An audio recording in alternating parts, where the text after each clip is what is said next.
Publik dikejutkan setelah Polda Metro Jaya menangkap seseorang pria muda berinisial WFT yang diduga mengatasnamakan di balik nama samaran Bjorka, sosok yang misterius yang selama ini dikenal karena membocorkan data penting dan diduga aktif di ranah gelap internet.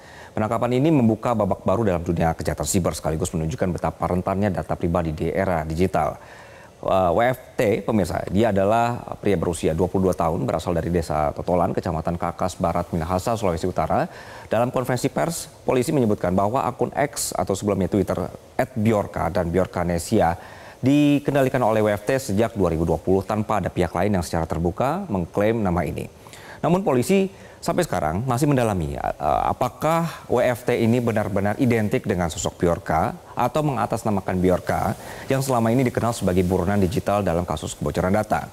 Menurut Wakil Direktur Siber Barreskrim Polri, Kombes Pol Vian Yunianto, WFT ini sebenarnya bukan lulusan lembaga pendidikan formal di bidang IT. Bahkan pemirsa, ia sendiri tidak menyelesaikan pendidikan tingkat SMA. Ia disebut mempelajari keterampilan teknologinya secara otodidak melalui komunitas daring dan juga forum teknologi online. Nah, dalam profil ini juga polisi juga mengungkap bahwa motif ekonomis menjadi salah satu pendorong utama tindakan si WFT.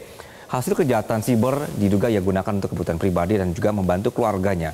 Mengingat WFT berasal dari latar belakang ekonomi yang terbatas. Nah, pemirsa, kasus ini bermula dari laporan sebuah bank swasta. Kita lanjutkan informasi berikutnya bahwa bank ini menyatakan ada akun bernama Bjorka yang memposting tampilan data nasabah dan mengklaim telah meretas hampir 5 juta database nasabah bank. Setelah unggahan ini, WFT sempat mengeluarkan ancaman akan membagikan data tersebut kalau tidak ada tanggapan. Tapi polisi menyebut upaya pemerasan ini belum terrealisasi karena pihak bank tidak memberikan respons. WFT diduga menjual data ilegal di forum-forum gelap atau dark forums dan menggunakan mata uang kripto sebagai alat pembayaran.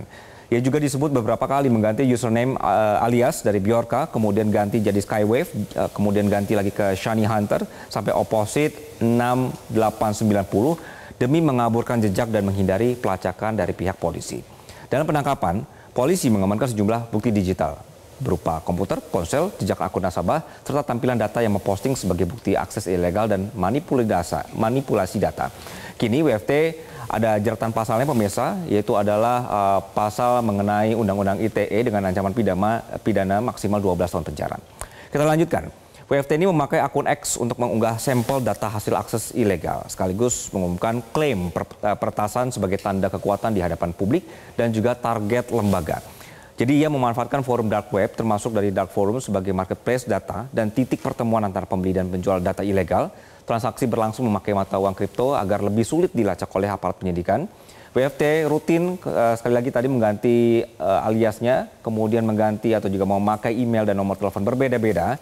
Ini sekali lagi untuk menghapus jejaknya atau supaya jejak digitalnya sulit ditelusuri. Ia juga menyebarkan potongan data hasil peretasan sebagai tekanan publik agar klaimnya dianggap nyata oleh masyarakat atau pihak yang ia jadikan target. Jadi pemirsa, penangkapan FT ini sebagai sosok di balik nama Bjorka atau mengatasnamakan Bjorka ini membuka babak baru dalam pengawasan kejahatan siber di Indonesia. Meski sebenarnya pelakunya sudah ditangkap, tapi banyak pertanyaan masih menggantung. Sejauh mana jaringan di balik aksi ini? Siapa penyedia sumber data dan apakah ada aktor lain yang ikut terlibat? Dan satu hal lagi, apakah ini benar Bjorka yang selama ini kemudian dicari? Jadi kasus ini menjadi peringatan keras bahwa data publik kita ataupun institusinya sangat berharga dan rentan disalahgunakan. Polisi menyebut penyidikan masih terus berlangsung termasuk pendalaman digital forensiknya, pelacakan transaksi kriptonya, dan penyidikan terhadap jaringan yang lebih luas. Jelajahi cara baru mendapatkan informasi. Download Metro TV Extend sekarang.